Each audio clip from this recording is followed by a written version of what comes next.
Привет, друзья! В Евросоюзе сегодня официально ужесточают правила для владельцев старого транспорта, и сегодня в Германии это может стать важным моментом для тех, кто годами держит в гараже старые автомобили. Брюссель внедряет новую директиву по утилизации, которая существенно ограничивает привычную перепродажу машин, признанных небезопасными или технически устаревшими. Речь идет о масштабном пересмотре правил обращения со старыми автомобилями. Если же ваша машина больше не соответствует действующим нормам Евросоюза, ее продажа частным порядком может оказаться серьезно ограничена. Особенно эти изменения могут затронуть пенсионеров в Германии, так как у многих пожилых людей в гаражах годами стоят автомобили, у которых давно истек срок действия техосмотра. Раньше такие машины могли долго оставаться без движения или продаваться перекупщикам за небольшие деньги. Теперь же ситуация меняется. Если у автомобиля отсутствует действующий сертификат, в ряде случаев его продажа частному лицу может стать юридически затруднительной. Для части таких машин в будущем может остаться только вариант официальной утилизации. Важно здесь понимать, что новые экологические стандарты Европейского Союза затрагивают всех абсолютно автовладельцев в Германии. Однако, именно пенсионерам особенно важно заранее проверить свои документы и технический статус автомобиля. Этим постановлением Брюссель фактически обновляет нормы утилизации, действующие еще, напомню, с 2000 года. Как отмечают сегодня эксперты автомобильной отрасли из земли Шлезвиг-Гольштейн, главная цель реформы – это усилить контроль за переработкой старых автомобилей и сократить их уход на неофициальные рынки. Власти Европейского Союза делают ставку на более жесткую систему переработки и повторного использования автомобильных материалов в рамках экологической политики и требований безопасности дорожного движения. В текущем проекте закона уже прописаны конкретные механизмы, которые превратят привычную вашу продажу машины в настоящий квест с документами. Главное нововведение. Теперь при каждой смене владельца вам придется официально доказывать государству, что именно ваш автомобиль это все еще транспортное средство, а не металлолом. То есть в юридической практике Германии это называется подтверждением статуса эксплуатации. Основным козырем в этой игре станет ваш действующий протокол техосмотра. Если наклейка на номере свежая, серьезных проблем возникнуть не должно. Однако, если срок техосмотра уже истек, обычного протокола может оказаться даже недостаточно. В этом случае владельцу придется заказывать отдельную платную экспертизу, которая подтвердит, что машина все еще пригодна для эксплуатации. Для многих владельцев старых авто в Германии это станет настоящим моментом истины, потому что стоимость такого заключения вполне может оказаться даже выше рыночной цены самой машины. Что же касается процесса продажи, власти обещают упростить бумажную волокиту для личных сделок, скажем так, из рук в руки, но одновременно готовят более жесткие правила для интернет-площадок. Если вы, например, планируете выставить объявление на популярных порталах, приготовьтесь к новым требованиям верификации. Скорее всего, площадки обяжут внедрить автоматическую проверку ваших документов. Вы просто не сможете так сами по себе опубликовать объявление, пока не загрузите все актуальные технические данные автомобиля в систему. Эра анонимных продаж кота в мешке в Германии постепенно уходит в прошлое, уступая место тотальному цифровому контролю за рынком старых автомобилей. Для пожилых автомобилистов в Германии грядущие перемены означают конец эпохи простых сделок, потому что в будущем уже не получится за 5 минут сделать пару снимков на парковке и мгновенно выставить объявление в сеть, рассчитывая на быструю продажу. Те времена, когда можно было быстро продать старую машину в Германии и сразу получить деньги на руки, постепенно уходят в прошлое. Теперь любому продавцу придется заранее разбираться и в документах, и в технических требованиях, собирая внушительную, скажем так, папку бумаг еще до первой встречи с покупателем.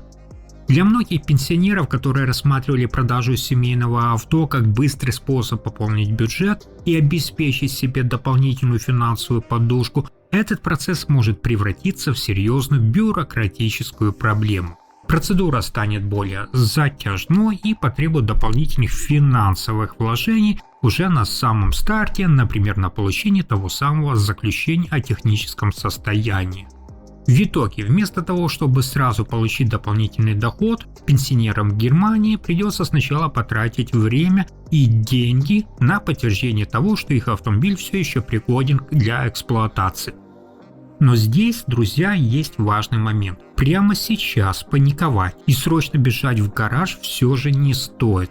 Несмотря на громкие заголовки в прессе о том, что новые меры ЕС вступят в силу уже в 2026 году, ситуация пока развивается не так быстро. Постановление об утилизации действительно согласовано на самом высоком политическом уровне, однако документ еще не прошел все финальные процедуры утверждения. Чтобы эти правила стали полноценным законом, их должны окончательно утвердить Европарламент и Совет Европейского Союза.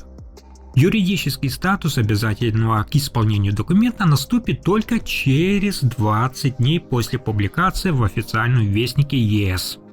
Поэтому у владельцев старых автомобилей сегодня в Германии все еще остается небольшое, скажем так, окно возможностей, чтобы заранее подготовиться к новым требованиям или успеть продать машину по действующим более мягким правилам. Но от экологических инициатив давайте перейдем к фундаментальному вопросу выживания – пенсионному будущему Германии. Канцлер Фридрих Мерц уже начал готовить почву для радикальной перестройки старой системы, и поверьте, новости здесь крайне тревожные для всех, кто привык полагаться на Германию как государство. Заимствует ли Мерц пенсионную модель у соседних стран? Сегодня огромное количество людей в Германии живет в постоянном страхе, что после выхода на заслуженный отдых денег на жизнь им просто не хватит. Проблема заключается в том, что нынешняя система солидарного страхования испытывает все более серьезные трудности. Те, кто работает сегодня, оплачивают выплаты тем, кто уже находится на пенсии. Но из-за глубоких этих демографических изменений, о которых я вам рассказывал, эта схема работает все хуже и хуже. Именно поэтому канцлер Фридрих Мерц объявил о подготовке масштабной реформы и предложил взять за основу опыт Швеции и Нидерландов. На собрании профсоюзов ДГБ Мерц высказался предельно прямо. Реформа государственного пенсионного страхования станет одним из самых сложных вызовов для этого правительства. В будущем немцам придется гораздо больше полагаться именно на личное накопление и собственные сбережения. Однако эксперты до сих пор спорят, а можно ли просто перенести чужие системы на немецкую почву и насколько эффективно они смогут работать в условиях Германии. Главный кризис наглядно показывает цифры, от которых становится просто-напросто не по себе. В 1962 году на одного пенсионера в Германии приходилось 6 работающих немцев, которые исправно платили взносы. В 2020 году их осталось всего 2. А вот к 2050 году, по прогнозам банка ЛББВ, ситуация может стать еще тяжелее. На одного пенсионера будет приходиться всего лишь 1,3 работающего. Аналитики банка предупреждают, если не реформировать систему сегодня заранее, нынешняя модель, в которой работающие обеспечивают выплаты пенсионерам, столкнется с крайне серьезной нагрузкой. Немецкий пенсионный фонд дает предельно жесткую раскладку по текущей ситуации. Все средства, которые ежемесячно перечисляют сотрудники и работодатели, плюс крупные дотации из госбюджета, фактически сразу уходят на выплаты тем, кто уже находится на заслуженном отдыхе. Например, буквально вот с начала мая этого года чиновники уже начали корректировать правила игры, но эксперты уверены, что это лишь временная мера для системы, испытывающей серьезное давление. Чтобы не допустить дальнейшего ухудшения ситуации, аналитики предлагают внедрить голландскую, так называемую капучино-модель. Этот подход отличается от немецкого тем, что состоит из 3 независимых слоев. Первый слой – это базовая государственная поддержка. Второй слой – обязательная производственная пенсия, где часть средств инвестируется в акции и облигации. И третий слой – личное добровольное накопление граждан. Канцлер Фридрих Мерц фактически стал одним из главных сторонников этой инвестиционной реформы. Его цель сегодня – это усилить роль пенсии на акциях. По сути, правительство хочет сделать будущие пенсионные выплаты более зависимыми именно от личных ваших накоплений и инвестиционных инструментов. Для Германии это серьезное изменение привычной модели. Помимо солидарной системы, все большую роль начинает играть именно финансовый рынок акций. Теперь размер выплат в старости может зависеть и от эффективности инвестиционных ваших вложений. Если же голландская модель – это капучино, как я сказал, то шведский вариант, на который так засматривается Фридрих Мерц, это сложный коктейль из двух систем. Шведы не стали полностью сносить старое здание и оставили распределительную часть, как в Германии, куда автоматически, напомню, уходит 16% от вашей зарплаты. Но настоящая фишка кроется в дополнительных 2,5%, которые каждый работник обязан вкладывать в накопительную часть. Здесь у человека есть абсолютно полная свобода. Ты сам выбираешь, в какой акционный фонд отправить свои деньги. Для тех, кто не хочет или не умеет играть на бирже, в Швеции создали тихую такую гавань – Государственный стандартный фонд АП7 Шафа. Сегодня там крутятся деньги почти половины населения страны, и результаты просто впечатляют. Только за 2024 год этот фонд показал доходность около, внимание, 27,3%. Для сравнения, немецкие пенсионные страховки в лучшем случае едва покрывают инфляцию. Фактически шведы сделали так, что капитал работает на обычного пенсионера, а не против него. Однако, друзья, за красивым фасадом есть и спорные моменты, которые заставляют многих в Германии сомневаться в устойчивости таких реформ. Доверие к шведской модели в свое время серьезно пострадало из-за скандала с компанией Алера. Эти участники рынка, напомню, активно привлекали будущих пенсионеров обещаниями высокой доходности. В жизни же фиксировались так называемые скрытые комиссии и результаты ниже ожиданий. Закончилась история, напомню, жесткими судебными решениями, руководство было и получило реальные тюремные сроки. Суд также обязал выплатить компенсации на сумму около 170 миллионов шведских крон, а это больше 15 миллионов евро. Такой вот случай – важный сигнал для Берлина. Если Фридрих Мерц хочет сегодня запустить акционерную пенсию, ему придется выстраивать систему очень жестких государственных контролей, иначе пенсионные накопления граждан могут оказаться уязвимыми для недобросовестных действий на рынке. Шведский урок сегодня мы видим с вами оказался крайне болезненным. Выяснилось, что на протяжении 20 лет пенсионными капиталами граждан управляли сомнительные и, я бы сказал, даже в ряде случаев проблемные финансовые структуры. В итоге Стокгольму пришлось проводить жесткую зачистку финансового рынка, сократив количество разрешенных фондов почти вдвое, то есть с 800 до 454. Ситуацию усугубил и глобальный банковский кризис в Соединенных Штатах Америки в 2023 году, который рикошетом просто ударил по шведским накоплениям, показав, что даже государственные гарантии не полностью защищают от турбулентности на мировых рынках. Аналитики банка ЛББВ открыто предупреждают, риски не ограничиваются только биржевыми котировками. Геополитическая напряженность, санкции, внезапное ограничение на движение капитала или, например, резкая смена политического курса в Берлине. Любой из этих факторов, которые я назвал, может серьезно повлиять даже на самый сбалансированный инвестиционный портфель пенсионера. Именно поэтому эксперты настаивают, Германия не должна просто копировать соседей, нам нужен мощный буфер безопасности, который защитит людей в случае глобального обвала. Так как же Мерц планирует реализовать это в жизни Германии? Банк ЛББВ уже представил черновик модели умного инвестирования. Логика такая: пока вы молоды, 70% ваших отчислений работают в акциях, а 30% в более стабильных облигациях. Но за 10 лет до выхода на заслуженный отдых система включает режим осторожности, то есть доля рискованных активов начинает плавно снижаться и к моменту вашего официального ухода на пенсию должна упасть до минимального уровня. Именно такой механизм защиты капитала внедряется для того, чтобы за несколько лет до окончания вашей трудовой жизни человек не потерял существенную часть накоплений из-за резкого движения рынка. Но главный вывод остается неизменным. Эра государственного патернализма в Германии постепенно уходит, и канцлер Мерц, и финансовые институты сегодня в один голос твердят: теперь каждый сам несет ответственность за то, сколько евро останется в его кошельке к старости. И это еще не все. За скобками пенсионных баталий в Берлине сегодня вплотную занялись ревизией самой обсуждаемой социальной выплаты страны. Новая формулировка расчета Бюргергельд. Сколько реально добавят с 2027 года и стоит ли ждать перемен уже в ближайшее время?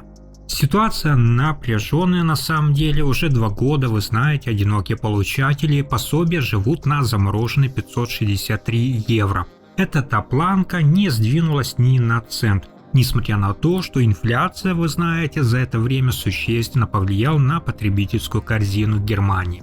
В следующем году правительство Мерца официально пересматривает правила игры, и Федеральное министерство труда готовит совершенно новый механизм индексации. Главная интрига даже не в сумме, а в том, решится ли коалиция изменить систему ежегодного пересмотра, заменив его на более редкие, но менее предсказуемые корректировки. Новости о пересмотре формулы приходят в непростой на самом деле момент из-за резкого скачка цен на дизель и топливо, о которых я вам рассказывал, а также логистических проблем в Ормузском проливе. Стоимость доставки товаров в Германию выросла. Многие сегодня получатели Бюргергельд и так едва сводят концы с концами, экономя на базовых расходах и продуктах. Для них даже какие-то 10 евро прибавки – это вопрос на самом деле выживания, а не комфорта. Однако власти пока не озвучили конкретных цифр, ссылаясь на бюджетную дисциплину. Чтобы пробить эту стену неопределенности, эксперт по социальному праву доктор Уц Анхальт провел гипотетический расчет. Его цифры – это холодный душ для тех, кто ждет щедрых изменений от Берлина. Итак, если пособие поднимут на символический 1%, выплата вырастет всего лишь до 569 евро. Сценарий в 1,5% даст 571 евро, а максимальный вариант, который обсуждается в 2%, принесет в карман около 574 евро. Это всего лишь на 11 евро сверху, то есть сумма, сравнимая с несколькими покупками в обычном супермаркете. Сам же Анхальт подчеркивает, это лишь математическая модель. Но на фоне текущего курса на ужесточение санкционных мер и сокращение социальных расходов любое повышение будет выглядеть скорее как символический жест, чем как реальная ваша поддержка. Государство фактически дает сегодня понять, эпоха вертолетных денег осталась в прошлом, и получателям стоит рассчитывать на более сдержанные изменения. Друзья, и в то же время, как политики в Берлине решат судьбу евро, в ваших карманах рядовые немцы все чаще ищут дополнительные финансовые возможности, доставая из шкатулок то, что годами считалось просто семейной памятью. На фоне такой социальной нестабильности сегодня в Германии наступил настоящий ренессанс ломбардов. Здесь действует одно жесткое правило. Чем выше ликвидность вашего предмета, тем больше денег вам могут выдать на руки без лишних вопросов. Абсолютным фаворитом в этом бизнесе остаются золото и драгметаллы. Люди массово несут кольца, цепи, браслеты и инвестиционные монеты. И что здесь интересно, оценщиков в ломбардах на самом деле не волнует даже дизайн, царапины или возраст вашего изделия. Ювелирная ценность здесь вторичная, во главу угла ставится исключительно биржевая стоимость самого металла. Главным критерием оценки это проба, например, классическая 585 или 750, а также чистый вес. Даже, например, если у вас осталась одна сережка из пары или порванная цепочка, для ломбарда на самом деле это абсолютно не имеет значения. Изделие оценят просто как металл по текущему курсу. Многие жители в Германии иногда удивляются, когда выясняется, что старые золотые зубные коронки, серебряные столовые приборы или монеты могут принести весомую сумму.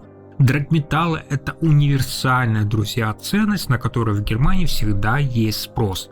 В немецком объединении ломбардов сегодня подчеркивают, в домашних тайниках граждан хранятся активы на миллиарды евро, которые годами остаются без движения. Заложить такие вещи и получить кредит под залог сегодня становится для многих более быстрым и, скажем так, понятным решением, чем попытаться оформить микрокредит в банке с высокими процентами. Помимо традиционного золота и серебра, современные ломбарды в Германии превращаются в настоящие бутики вторичного люкса. Сегодня в залоговых кассах все чаще мелькают брендовые аксессуары и одежда сегмента high-end. Сумки от Hermes, Chanel или Louis Vuitton считаются в Германии одним из наиболее востребованных видов залога. На вторичном рынке second-hand спрос на эти вещи действительно очень высокий, поэтому их ликвидность чаще сравнима с дорогими активами. Оценщик смотрит на наличие полного комплекта. Оригинальные пыльники, коробки и, самое главное, сертификаты подлинности с чеками могут повысить сумму вашей выплаты. Если же говорить о технологиях, то в ломбардах действует жесткое правило: свежее значит дороже. Чтобы вы, друзья, понимали, сегодня охотнее всего принимают последние модели смартфонов, планшеты и мощные ноутбуки. Хороший зеркальный фотоаппарат или светосильный объектив также уходят довольно быстро. Но здесь есть нюанс: ломбарды крайне неохотно берут голую технику. Чтобы получить максимальный кредит под залог, девайс должен быть в хорошем состоянии, с оригинальной зарядкой и в лучшем случае в заводской упаковке. Любая серьезная где-то там царапина на экране в немецком ломбарде становится поводом для снижения оценки. Отдельную касту в залоговом мире составляют элитные наручные часы и музыкальные инструменты. Бренды вроде Rolex или Patek Philippe оцениваются экспертами под лупой, смотрят на серийный номер, калибр механизма и наличие оригинального гарантированного талона. То же касается инструментов. Скрипка или профессиональная гитара проходят проверку качества звучания. Ломбарды берут только то, что можно быстро реализовать через аукцион, если владелец не выкупит вещь вовремя. Для многих жителей Германии такие предметы стали своеобразной заначкой на черный день, которая позволяет получить наличные в течение, скажем так, очень короткого времени, пока банки проходят стандартные процедуры проверки. Но давайте будем честными, ломбарды – это один из старейших финансовых инструментов человечества, который успешно пережил даже королей, империи и теперь отлично чувствует себя и в цифровой Германии. Сегодня это такой идеальный третий путь для тех, кто не хочет отдавать дорогую вещь за бесценок на барахолке, но и не готов все-таки сталкиваться с излишней бюрократией в банке. Для обычного жителя Германии это своего рода такая подушка безопасности, особенно если на полке пылится предмет, который всегда в цене у коллекционеров или на секонд-хенде. Например, сегодня обычно ломбард выдает, я вам скажу, на руки от 20 до 50% от реальной рыночной стоимости вещи. Почему же так мало? Да потому что учреждение берет на себя все риски. Если вы не вернетесь за залогом, им придется самим заниматься продажей. Сумма займа напрямую зависит именно от ликвидности. За золотой слиток дадут вам по максимуму, а вот за брендовый ноутбук, который устаревает каждый месяц, предложат гораздо меньше. Но главный козырь системы – это скорость оформления и отсутствие лишних процедур. В отличие от банка, здесь не смотрят на вашу шуфу, не требуют справку о доходах и даже не звонят работодателю. Вы отвечаете только самой вещью, и ваше финансовое прошлое абсолютно никого не волнует. С юридической точки зрения в Германии все зарегулировано до миллиметра. Отношения между вами и ломбардом диктуют положение о ломбардном бизнесе. Согласно параграфу 10 этого документа, ломбардные организации не могут брать с вас больше 1% в месяц в качестве процентов за пользование деньгами. Конечно, к этому добавляются и фиксированные сборы за хранение и страховку, но все эти цифры вы увидите уже в своем залоговом билете еще до того, как получите наличность. И самое здесь интересное, если вы не смогли выкупить вещь и ломбард выставил все же ее на аукцион, закон остается на вашей стороне. Если предмет продали дешевле вашего долга, с вас не возьмут ни цента сверху. А если на торгах за вашу редкую гитару или, скажем, часы выручили больше суммы займа с процентами, то этот излишек ломбард обязан даже вернуть вам. Это честная система, где вы рискуете только имуществом, но не попадаете в бесконечную долговую нагрузку, как это бывает с кредитными картами. От долговых расписок и ломбардов давайте переместимся, друзья, в высокие кабинеты министерств, где внезапно решили облегчить жизнь тем, кто годами боролся с немецкой бюрократией. Сегодня налоговая система Германии готовится к одному из самых больших упрощений за последние десятилетия. Для большинства из нас налоговая декларация всегда была синонимом стресса, бесконечных каких-то бумаг и запутанных цифровых реформ, в которой без опыта не просто разобраться даже подготовленному человеку. Но буквально вот с июля 2026 года правила игры меняются. Отчитаться перед государством можно будет буквально одним касанием экрана смартфона. Министр финансов Баварии Альберт Фюракер уже анонсировал запуск мобильной функции, которую он называет простой, надежной и несложной. Это нововведение – результат масштабного сотрудничества всех федеральных земель, а техническим мозгом проекта стало Баварское земельное налоговое ведомство. Суть изменений состоит в том, что для миллионов одиноких работников без детей и пенсионеров по старости весь процесс подачи документа может превратиться в минутное дело. То есть система будет автоматически подтягивать данные о ваших доходах и расходах, снижая необходимость вручную вбивать каждую цифру. Фюракер подчеркивает, что этот шаг к более глубокой оцифровке всей налоговой системы Германии. То есть власти признают, что старые методы отчетности со временем стали восприниматься как слишком громоздкие и создавали дополнительную нагрузку для налогоплательщиков. Однако, друзья, несмотря на технический прогресс, эксперты предупреждают, автоматизация не отменяет на самом деле ответственность. То есть подавать данные все равно придется вовремя, а сроки подачи никто менять или смягчать не планирует. Так что упрощение интерфейса – это скорее способ сэкономить вам время на заполнение полей, но не повод забывать о дисциплине перед фискальными органами. Масштаб этой цифровой экспансии впечатляет. Упрощенный сервис затронет внимание интереса почти 11,5 миллионов человек по всей Германии.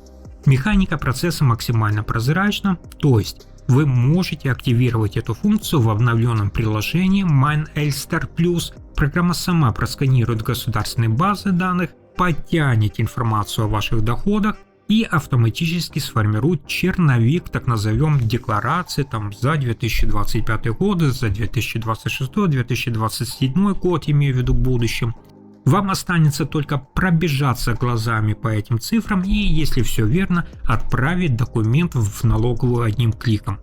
Система сегодня гибкая, если вы видите ошибку или хотите внести данные вручную, доступ к редактированию открыт до последнего момента. Однако, друзья, за этой обманчивой простотой, по мнению ряда экспертов, могут скрываться финансовые нюансы, о которых уже предупреждают консультанты. Баварская ассоциация помощи по подоходному налогу отмечает, чрезмерное доверие тому автоматическому заполнению способно стоить части потенциального возврата. То есть иногда речь идет о сотнях евро. А дело в том, что налоговая подтягивает в систему только те ваши данные, о которых она уже располагает официально. Например, вашу зарплату или ту же пенсию. Но при этом могут не учитываться индивидуальные ваши расходы, о которых я вам раньше рассказывал, которые по закону уменьшают налоговую базу. Как резонансно замечает глава ассоциации Тобиас Герауэр, налоговая декларация – это ваш легальный шанс вернуть переплаченные деньги. Приложение не подскажет вам, что можно списать траты на рабочие, например, поездки, покупку того же компьютера для работы или дорогостоящее лечение или услуги ремесленников по дому. Грауэр настаивает, даже в эпоху смартфонов стоит все-таки внимательно собирать все чеки на профессиональные ваши расходы и при необходимости вносить их в декларацию вручную.